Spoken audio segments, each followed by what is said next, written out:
ना मैं गाड़गे बाबा तुकड़ोजी बाबा का भक्त हूँ।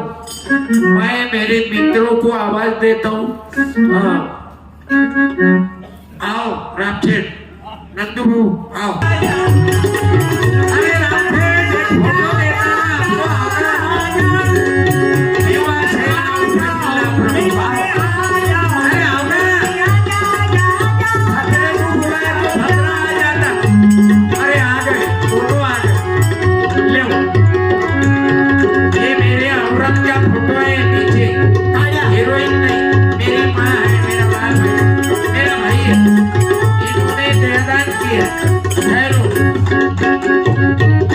एक नंदू भाऊ को देता ना राधा क्यों बोली मैं क्यों काला